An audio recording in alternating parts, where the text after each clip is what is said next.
Welcome to the Legendarium Green Team. I'm your host, Kyptan, and with me today are Eradandis Hello. and Little Red Book. Hi there. Today we'll be continuing our discussion of the Uplift Storm trilogy, covering parts 1 and 2 of Heaven's Reach, the final book of the Uplift Storm trilogy.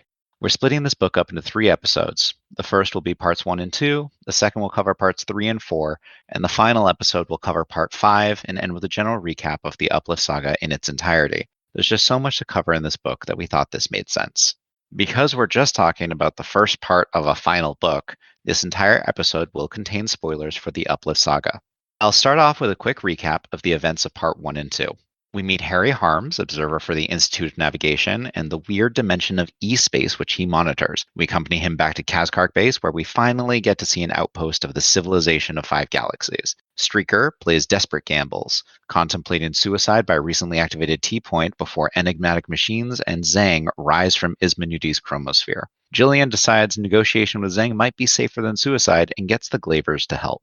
Behind her back, Tisht sneaks away to communicate with the imprisoned Roken, and Lark and Ling flee Jofur and Ran aboard the Polkjihi, but Ling is captured as she sends Lark to safety. While the Zhang fight off the Jofur, Streaker is escorted away, but little did they know the Zhang was leading them back to the fractal world.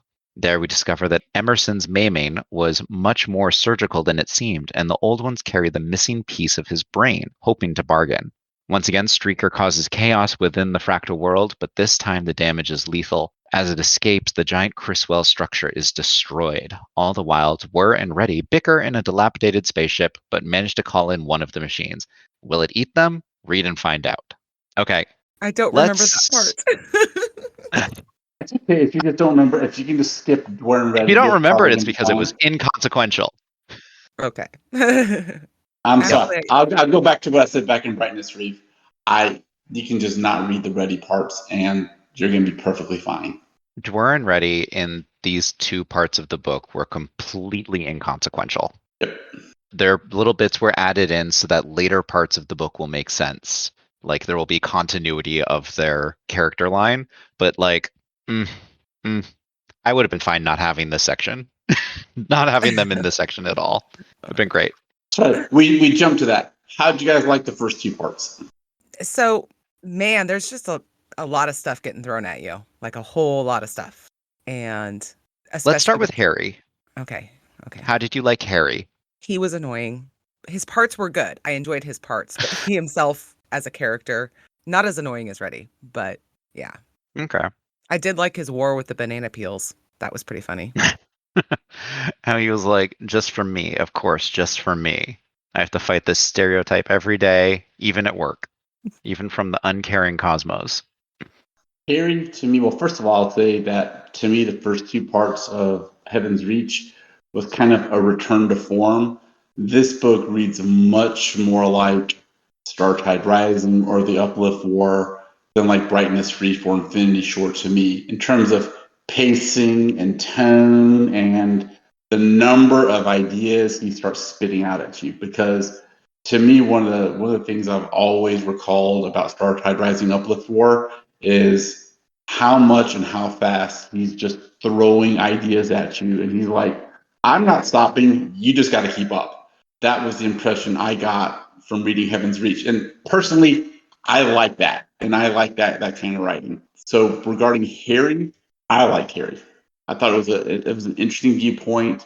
I think it's interesting that you have a size-sensitive chimpanzee kind of like running around talking about these different levels of E-space and hyperspace.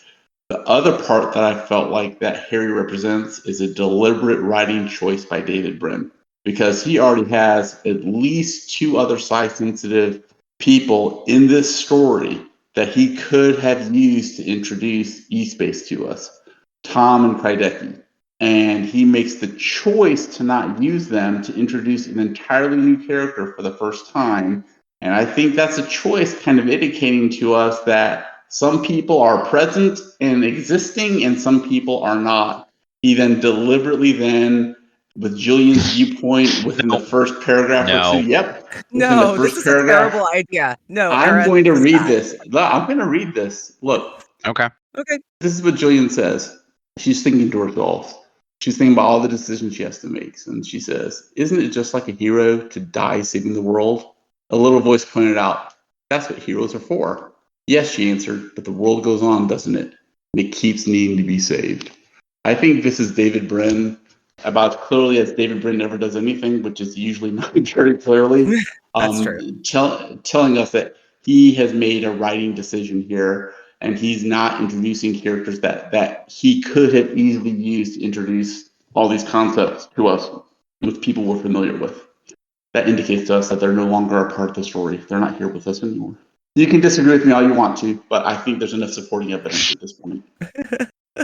Otherwise, Harry would not be necessary if they were around. I think Harry is necessary because he is the introduction into the Institute and the culture, the galactic culture.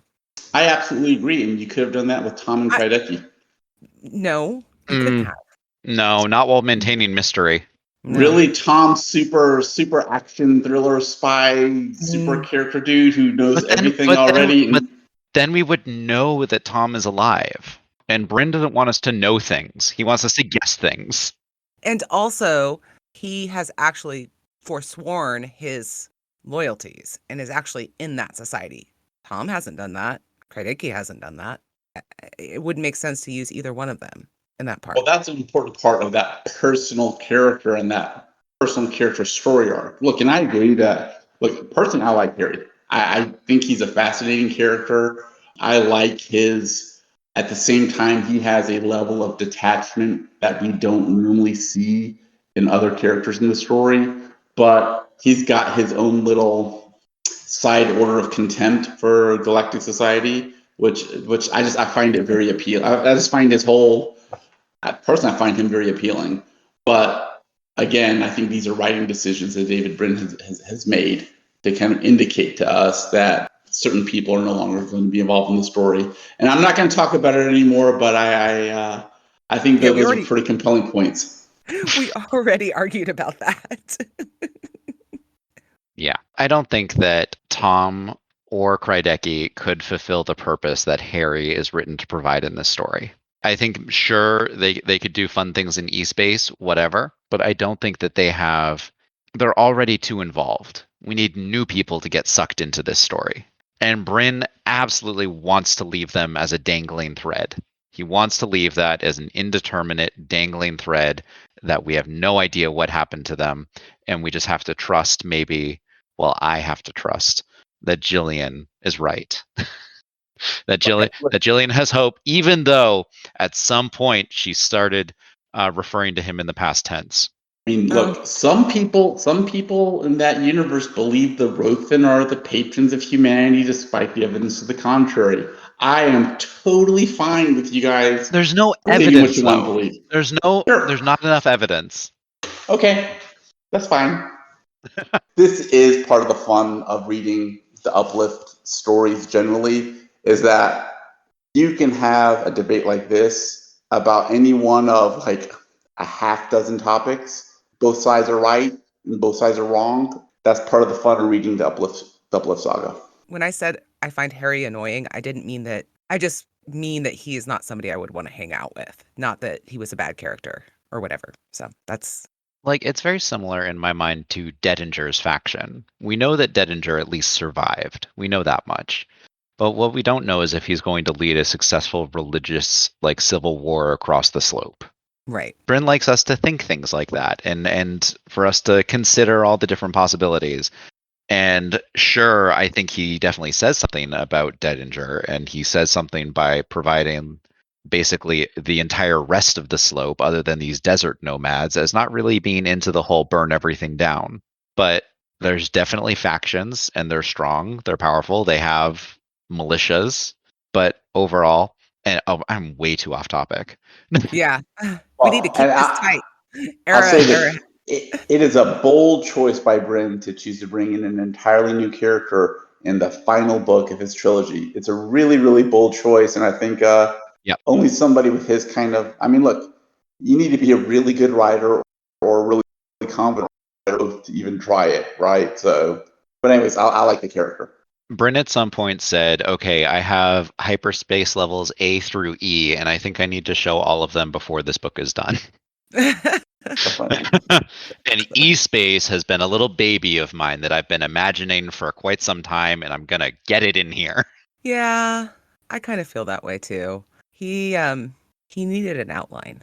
I mean, isn't it cool? Isn't E-space cool? It's a It, land it's of very cool. living ideas, Yeah, and like of allophores. Yeah. what is it? Meme something. Think of it this way: he's creating E-space approximately 5 years or 6 years before the explosion of Twitter and Facebook and Yep. viral memes. I Oh mean, wow. he's literally talking about living ideas and mimetic technology and being aware of a piece of knowledge without looking at it directly. I mean, look, if anybody wants to get an idea of his brilliance. And if you go back through the books, you'll notice that when the library unit is asked about the symbols that were found on the cache of stuff recovered from the shallow cluster, there's an image that they see, and the library, like, begrudgingly said that use of this image is mimetically discouraged. Oh really? I missed that. Yeah, no, that's yeah. One of the Yeah. first mentions of memes in the Uplift universe. And now we get to really explore how sophisticated mimetic technology is within the five galaxies, to the point where there's an entire realm of hyperspace where they just live freely, a literal land of ideas. I agree with everything Kip said. I just want to take this point just to hammer home that if you want to see the power of Brin's ability to kind of predict the future and see the future, E-Space is probably no better example of it than that. Yeah, and Yep. I didn't make the connection to Twitter until Kip said it, but yeah, that's absolutely true. Kip, did you say that? Yeah, Kip said it. Yeah. Did he Okay. say, or did Era say it? I'm Sure. sorry, It's Era. fine. It's fine. I'm not here. I'm not here. It's fine. I'm Hey, sorry, Era, Era. how does it feel? I am mimetically unknown, so. Oh, come on. It was Recognition of Era making valid points is mimetically discouraged. I believe we encourage saying "shut up, Era." That's what we encourage. Apparently. Apparently.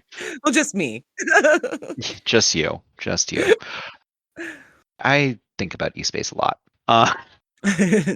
eSpace and Brin are the places where I heard meme for the first time as a kid. He was definitely ahead of the curve on that. Memetics has been theoretically a field of study for longer than that, but Brin was one of the earlier people to bring it back into popular awareness. I want to say that Dawkins talks about memes too. Like that's one of his things. From the Selfish Gene, maybe? Oh, I'm not yeah, sure. yeah, of course he does. Yeah. It's big in genetics. So It's based on Darwinian evolution at the base, so of course it's big in genetics. And Dawkins loves to talk about evolution. Absolutely loves to talk about evolution. Moving on from eSpace, let's go to Kazkark Base, which is our first look at an actual outpost of galactic civilization that isn't just like a human colony. What do you folks think of the cosmopolitan Grand Avenue?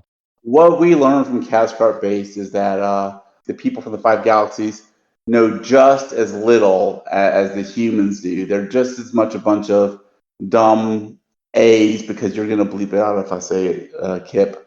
They're a bunch of dumb.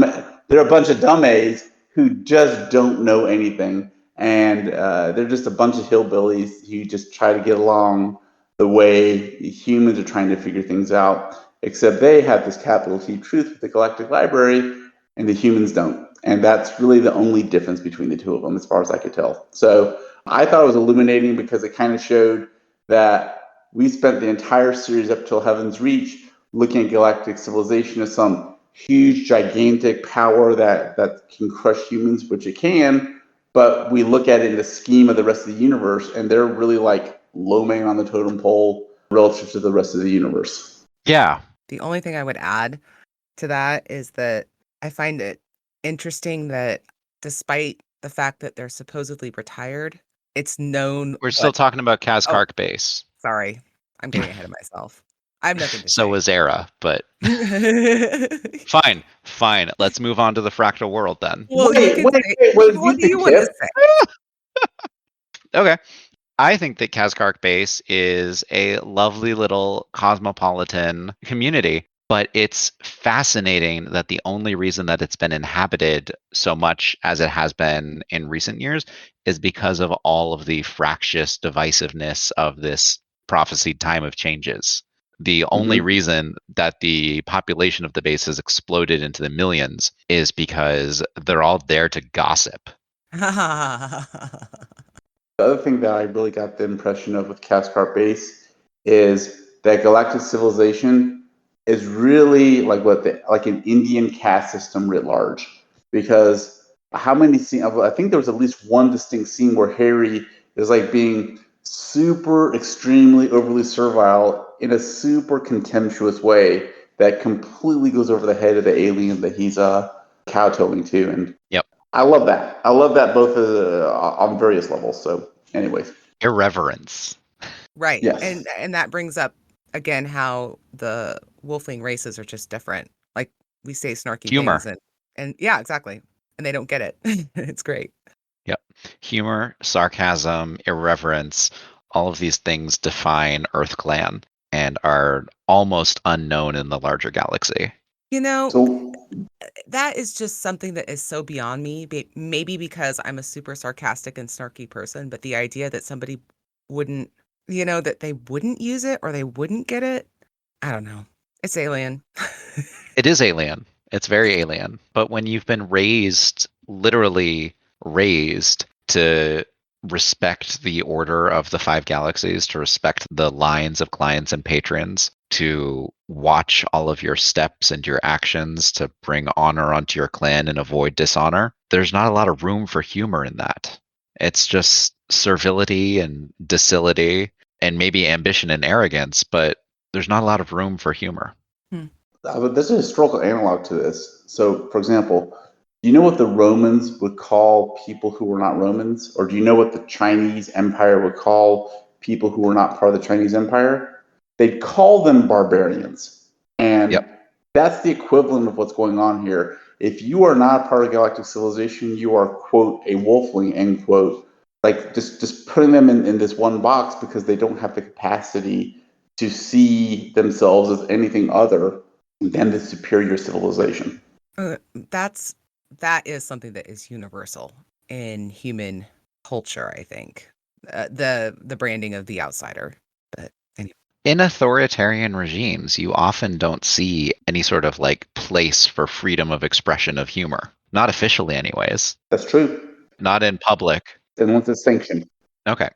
So now we can move on from Kazkark Base now that we've said enough about that.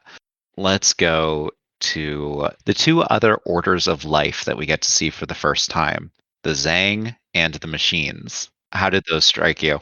Red, do you want to lead off or Well, it's interesting because so the Zhang are there with their machine employees to collect carbon from the star. Yep. The name I cannot remember ever Is Minuti. is Minuti. And they kind of accidentally run in to this chase that's going on. Mm-hmm. Do But for some reason, they decide to help Streaker. So you remember why? I don't remember why. I'm like trying to, doesn't like, the there's a The Glavers? Glavers. Oh, the Glavers. That's right. Okay, so yeah, so the Glavers are hanging out on the ship, and Jillian uses the Glavers to communicate kind of with the Zang. Mm-hmm. And so basically they're rescuing the Glavers because it turns out that the Glavers are a former employee and that they were used by oxygen breathers to communicate with the Zang. Yeah, the Glavers used to have a knack for communicating with Zang. It was one of the things that brought them great renown and wealth when they were still starfaring members of the Five Galaxies. One day, some sort of financial obligation happened back when they were still starfaring members of the Five Galaxies. And one day, they incurred some sort of large debt. And they knew that it was such a large debt that they would never be able to repay it, even though the date that they would have to pay it was so far in the future. And so that the only thing they had left to sell was themselves. So they went down the path of redemption in hopes that one day they could sell themselves to the Right. Zang and repay that debt. And so they're calling it in. They said, "Hey, we're here. You can have us Right. now." there's this really funny part where Jillian's like, do we have to like send the Zhang a receipt if we just put him on a ship Yes. and put him over there? Do we need to get a receipt? She tries to get information from the Great Library, and the library says very, very little. It obfuscates and it goes around, and Sarah is not at all impressed. No. And I'd like to talk about that for a moment. Why do you think the library is so cagey about the Zhang? I thought it's been my impression throughout the entire series that the library's cagey amount for Earth Clan, period. Basically, I think there's some orders somewhere buried in there that basically Earth Clan is supposed to get the least amount of information possible. But remember, this library unit does not know that they're Earth Clan. That's true. They think they're feminine. That's Yep. right. Yeah. You're right. The hydrogen breathers are like a separate class apart, and they're basically considered like radioactive / dangerous. And honestly, my favorite parts regarding the Zhang are not the parts where they're interacting with Streaker. It's the parts with Lark. Yeah. I mean, of course. Of course. Because there you actually get to understand what are these hydrogen species he's all about. And look, and Brin does his Brin thing, and they are incredibly unique species, an incredibly unique species, which is pretty interesting. So I have a theory, which might be incorrect. Okay. I think the library and the institutes have decided that they're going to scare everybody about the hydrogen breathers as a way of, the institutes want to keep the oxygen breathers away from the hydrogen breathers. They don't want interaction. And Well, that is one of their stated goals. But I think that they don't want it because it'll help suppress information. Does that make sense? Just like the library is cagey all the time, doesn't want to tell you what's going on. So you think that the Zhang have information that the library doesn't want getting out? Possibly, or they just don't want the free distribution of information in general. Can we stop here for a second? Because there's a really cool moment with the hydrogen breathers where they give the Streaker this spiffy new outer shell that's like, haha, come and get us now, right? And so that's not the Zhang. That's not the Zhang that do that. That's the the machines. machines. That's the machines. Yeah, that's right. But I mean, yeah. So no, but my point is that the institute doesn't want any information that they can't control. And so if oxygen breathers are interacting with the hydrogen breathers, there might be information that's not in control of the institute. The Zhang don't even have to have a specific thing. They just don't want information out there that they don't control. That's my theory. But she's agreeing with you, Kip. That seems a little bit more paranoid than I would normally credit the institutes with. But I can see that. Maybe. My impression this reread, honestly, is that the library is supposed to be this end-all and be-all of all knowledge, and the fact of the matter is, it isn't. And there's a whole bunch of stuff that the Galactic Library doesn't know and does not have enough information about. It's been lost or it's just simply unknown, and so it gives you these. I think you're supposed to believe in Heaven's Reach that the library actually doesn't know. See, I would really like to meet someone who actually has like high tier access to the sector library on Tanith. Mm-hmm. We haven't gotten that. Right. I would love to see if there's like a secret cabal of librarians that actually do know a lot more than they let anyone know. And I want to know what the secrets are that they are safeguarding, and I want to know why they mimetically discourage certain things, and I want to know what they're hiding, because of course they're hiding something, but I want to know what it is. And I want to know how much maybe it was prior generations of librarians that hid it, and the current generation has no idea what's going on. That right there. Like, institutions are all about defending the institution. They may not even know what's going on. Like the current ones. It has a very foundation feel to it, but there's a portion in the early foundation books where they're kind of going through the course of losing and relearning technology, and there's a part where look, there's just simply a part where they're using technology without knowing what the hell it is, and that's kind of that seems to be what you guys are saying. They're doing things without knowing what it means. And this is the way we've always done it. Right. So we're doing it this way. Yeah. but somewhere in the library, there's got to be like a department for mimetic discouragement. And I want to know, I want to know what their like day-to-day task list looks like. It's got to be in there. Oh, okay. There's got to be more information than we have access to, and it's fun to wonder about what it is. Which that's Brin. That's right. I agree. I mean, this is practically his trademark of, I'm going to give you a lot of information, a lot of questions, and I'm not really going to answer anything for you. I'm just going to tell you my story. And if that happens to give you some answers along the way, great. If not, that's fine too, because life is like that. You might get the answers and you might not. And the thing is yeah, exactly. I have nothing to add to that. Never mind. I do feel like I caught him in a continuity error, though, this read through around. I need to hear this. When they first talk about the time that the Streaker went to Oaka, the green world, and the Right. Institutes betrayed them, I think the first time they mention it, they say it's the Navigation Institute. And then Yes. later they say it's the Library Institute. And then later they say it's the Library and Migration Institute. I think you're right. I think you're right. You are. Are you proud of And yourself? I'm a little proud of myself, yes. And there's another point where they're describing Ka's ability to go through the transfer nexus, and they say it's more of an art than a science, and there's no machine, like no computer has been made that can basically use a transfer point correctly. And I'm like, come on, the machine entities are right over there. Like, you're really telling me that there's no AI that can do this. And also, we just listened to Reddy's little teaching module talk about how the AI on their salvage ship had degraded below mentation level 6, which meant it couldn't use a transfer point anymore. And like that clearly seems to indicate that there's some sort of automated transfer point mechanism that you could use. Maybe it's just prejudice and bigotry. I think it has to go with the orders of life. I think that or the orders of intelligence, I think if a machine is capable of navigating a transfer point, it's not going to be a part of the oxygen civilization. It's going to be a part of the machine civilization.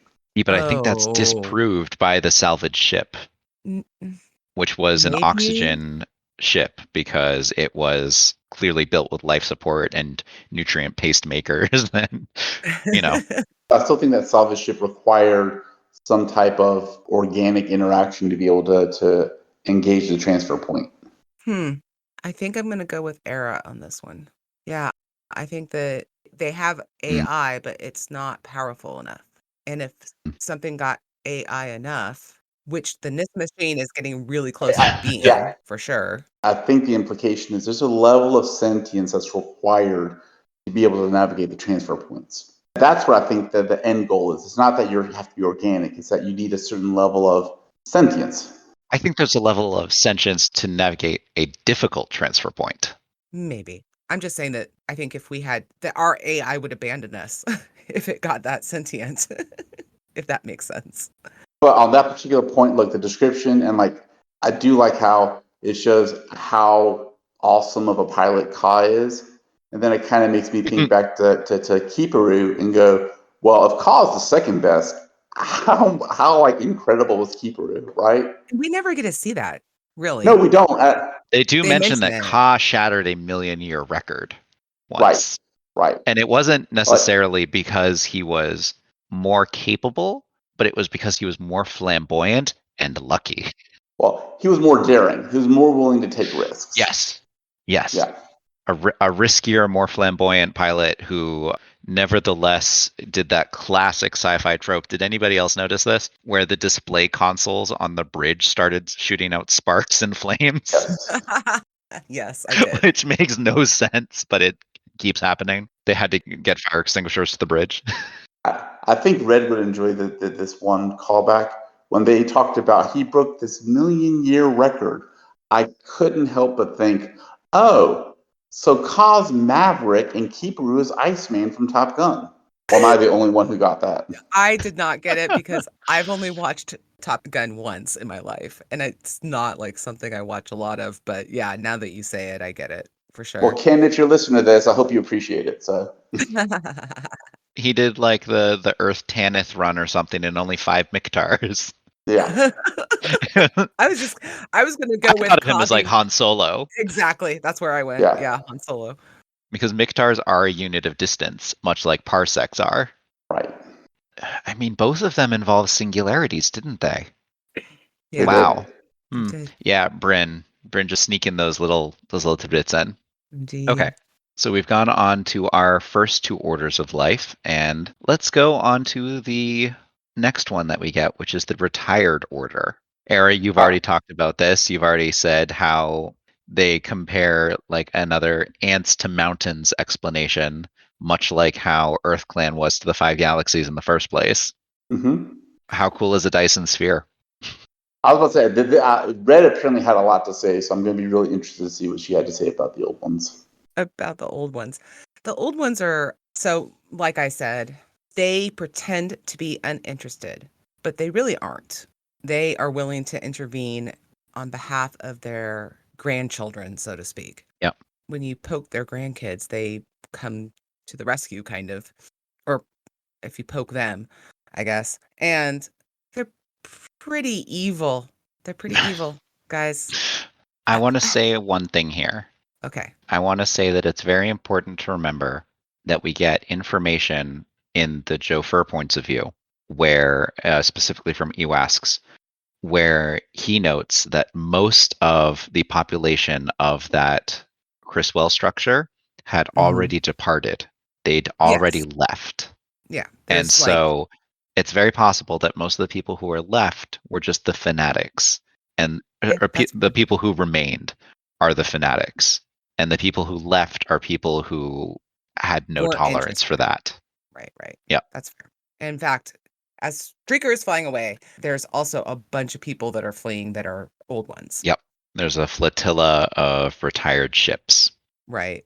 But what they did to Emerson, where they basically are ransoming a portion of his brain to him, Yes. Yes, they are. I was just like, oh my God, that is terrible. Because he can think for a minute. He can think for Oh, a minute.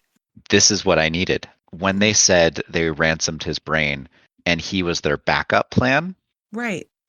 I think their first plan was to ransom it not to Emerson directly, but to ransom it to the survivors of Kithrop. Oh.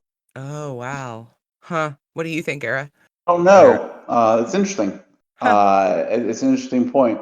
I don't know, like when you guys start talking about Emerson, I'm getting all emotional again because that was the like Oh my God. Right. the first time I read it, I was like, yeah, whatever, right? But I'm older now. I've been through a lot more, and reading what Emerson has gone through, it really affected me in a totally different way than it did the first time I read it. It's probably the most level 3 thing to use Legendarium's level 1, 2, 3 that I've probably read in any of the Brim books to date. Like, you get older, you lose your physical capacity somewhat, right? And God Mhm. forbid, thank God I haven't had this, but like you have a heart attack or you lose something of yourself along the way, and then you just simply can't do it anymore. And then he's given this moment where you can have it back, and of course he's refusing, right? But just when Bryn talks about like how there's levels of despair that Emerson didn't know he could reach, like that hit me. That really did. That hit me really, really hard. I mean, look, anybody who is alive who lives long enough, you're going to lose somebody you love. Can you Mhm. imagine like losing someone you love and being given the opportunity to have that person back, and then you have to say no, and then they're gone forever? I mean, that was kind of like the closest analogy I could think of to what Emerson's experiencing, and it was incredible. I was just the way that whole thing was written. It really affected me in a good way. As far as extortion schemes go, it's a pretty seemingly effective one. Yeah, it's Yeah. pretty effective. So both my mother and my grandmother had dementia towards the end of their lives. And the worst part of the dementia was not when they were all the way down into it, but when it was just Oh, starting. Yeah.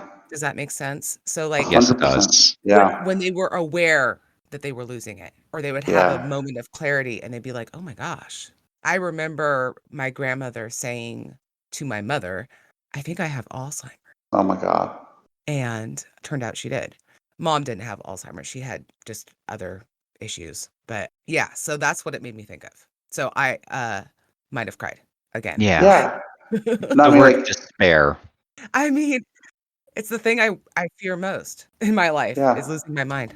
No, absolutely. Look, I mean, to bring it to a personal level, I mean, I've told you guys before, I don't mind saying this, but I have Crohn's disease, right?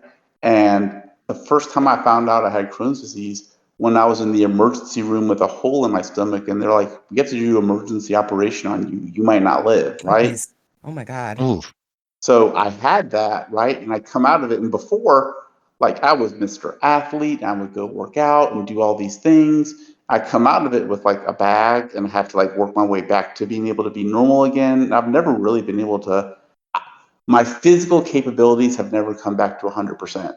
So, and that happened in the interim between reading Heaven's Reach the first time and this time. And so reading it and just, it was very easy to put myself in that spot again and go, wow. And so it just, I didn't cry, but like, you know, when you're stunned into silence and all you can do is just contemplate, that's what this portion did to me. Hmm. Man, Green Team is turning into personal life confessions, isn't it? But I mean, look, Brin does this to you. I'm sorry, you know, No, he like Yep. he will come out of left field and he will knock you over the head with something, and you've got to stop. I mean, look, you don't have to. You can just read the story and be perfectly content. That's the way I did it the first time I read it. But this time, like, I had to stop and just go, damn, he's an incredible writer, and there's very few writers on that I've ever read who can write hard science fiction with really human elements woven into it and tell a compelling, fun story kind of all at the same time. He's giving you the level 1, level 2, level 3 all in his books, and Yep.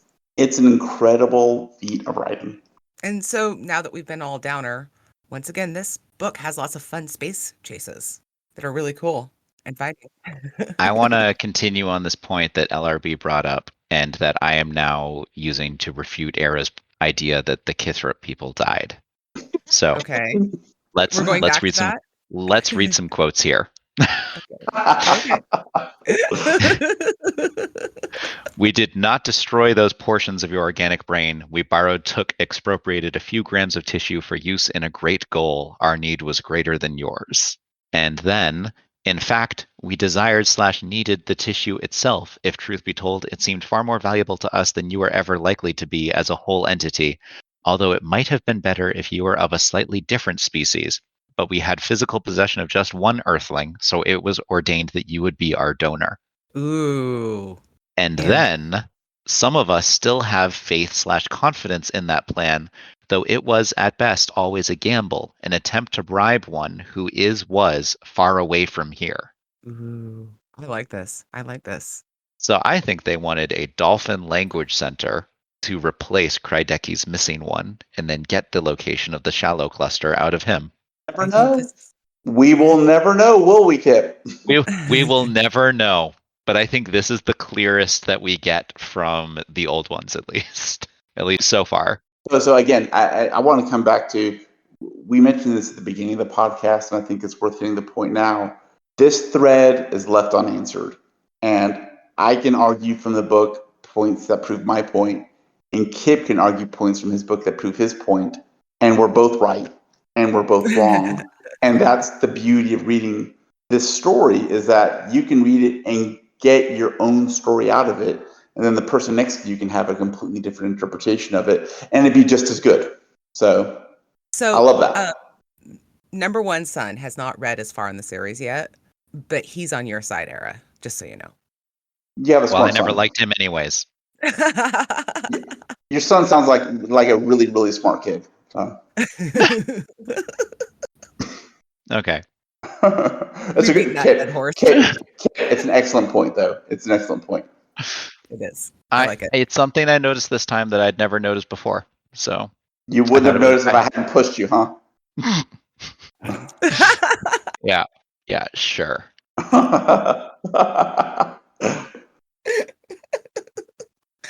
Does anyone have any points to go to that they want to get to before I do our last one, which is going to be about looking backwards on the fractal world from the point of view of Streaker going through those two displays? Just want to touch for a minute on, I guess, was everybody's thoughts on the Streaker crew. And when I'm talking about the Streaker crew, I'm thinking of Tisht versus Alvin and Sarah, and kind of, because there's a whole lot of stuff going on this trip. And what I was struck by this time, if you remember back in Star Tide Rising, Julian had a control. Like, she knew what everybody was doing. And I don't know whether it's just the amount of stress she's under or what, but she seems completely unaware of the tensions that are going on the ship at this point in Heaven's Reach. What I didn't know if anybody got any thoughts on that. So no, I think you're right. I think Jillian, they mentioned multiple times that she has almost near complete loyalty from the crew at this point. This is the crew, this like skeleton crew that they have left. They all trust her. And they think no one else could have gotten us through these last 3 years. And it's only Jillian and Tisht that seem to really doubt it. And Tisht, I mean, poor girl, not acting logically anymore.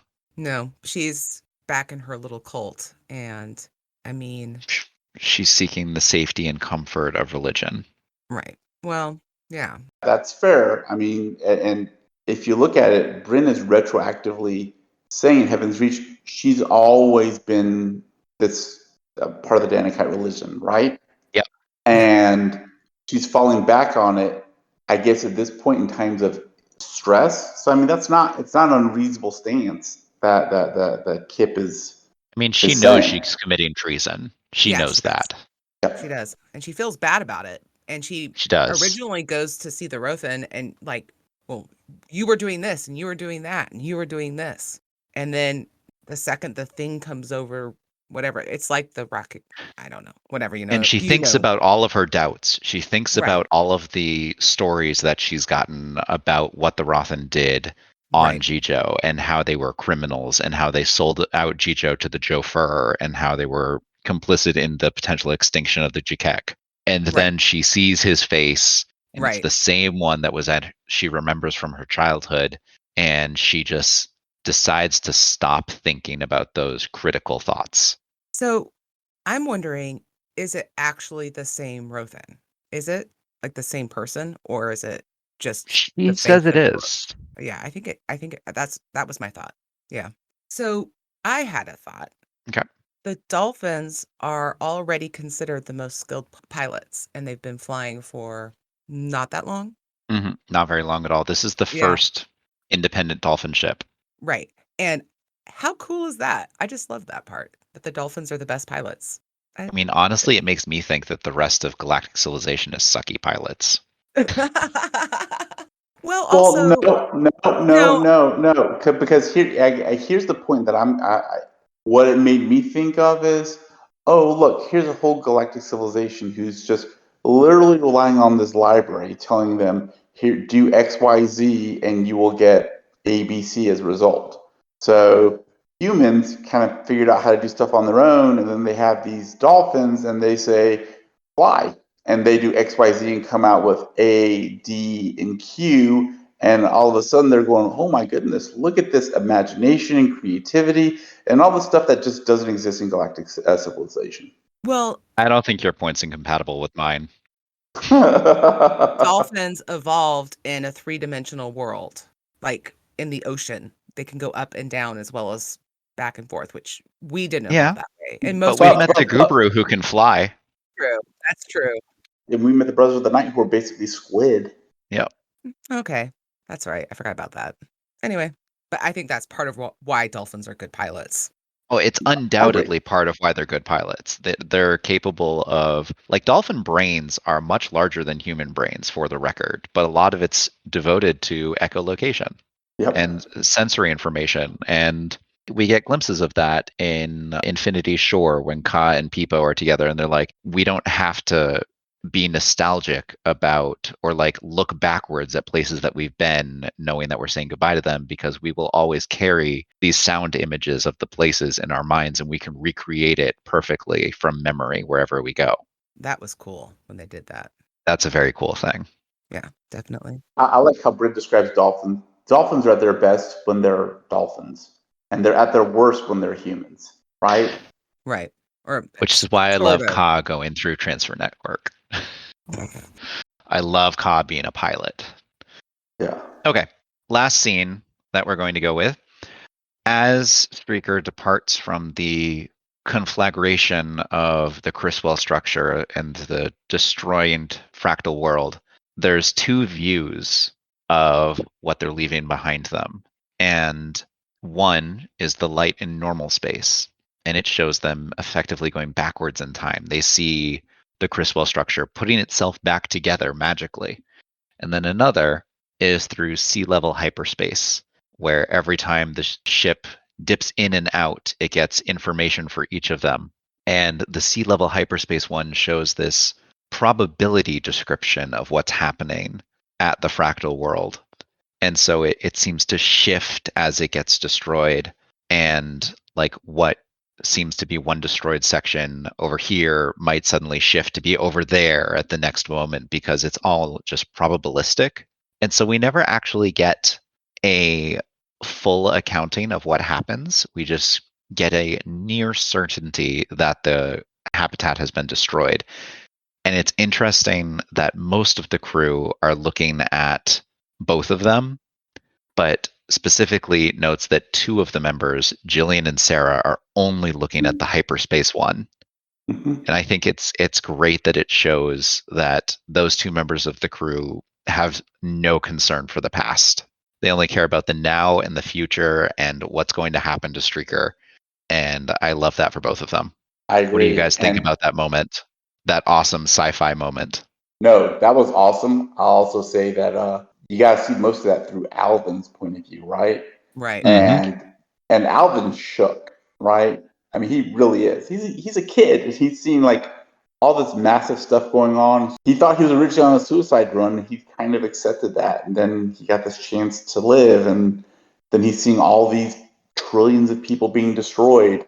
And you brought this up earlier, Kip, but then Jillian turns to him and says, "You get used to it, right?" Right. Yep. And he's just reverberating with that phrase this entire time. That's right, because Julian obviously meant it in one way, and he's taking it in another way. And she's looking forward, he's looking back. Yep. But also, I think that it's in two ways, because he's also experiencing physical discomfort, like going through into whatever they're going Mhm. into, because that stuff all just turns to mush in my brain. So I think he initially took it as you'll get used to it, as in the physical distress. He's Where not in physical distress at that moment because they haven't gone into the transfer point yet. That's Okay. when he gets sick. He Yeah. gets sick in the transfer points. Okay. And at this point, Yeah. they're just going through sea level hyperspace, which has no effect basically on your body.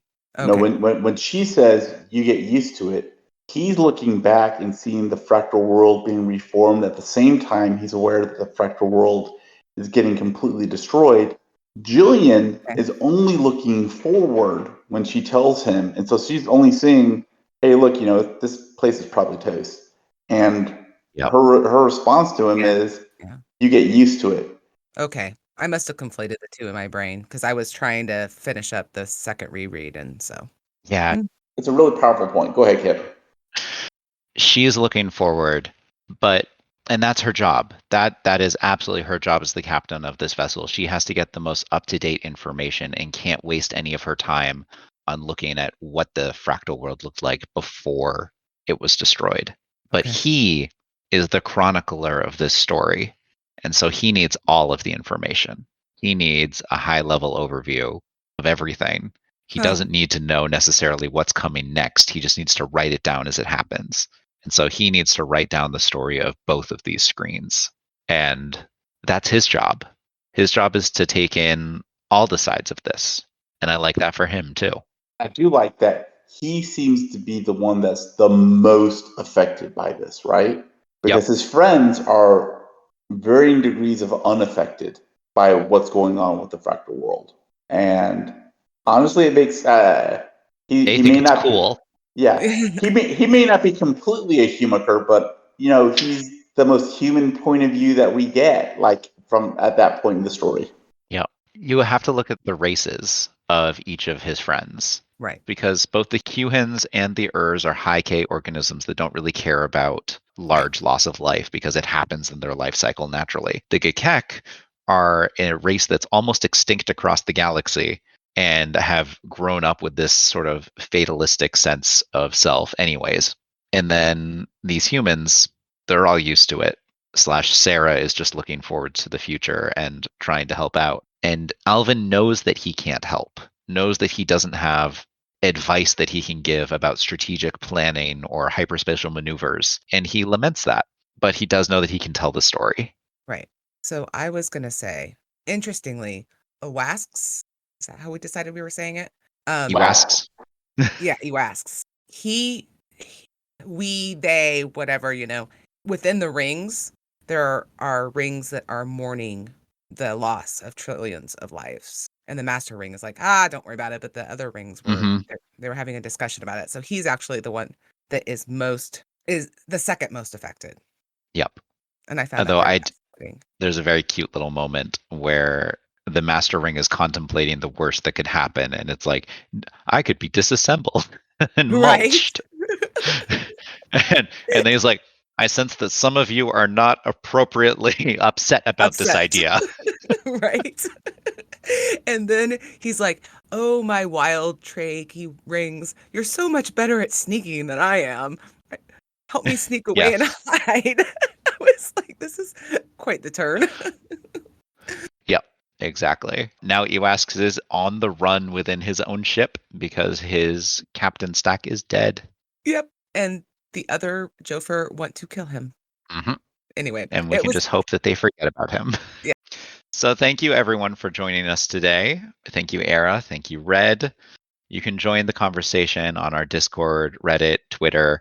If you feel generous, you can support the Legendarium on Patreon. Thank you, Horizon Brave, for getting us all started, and Craig for loaning us this corner of his media empire.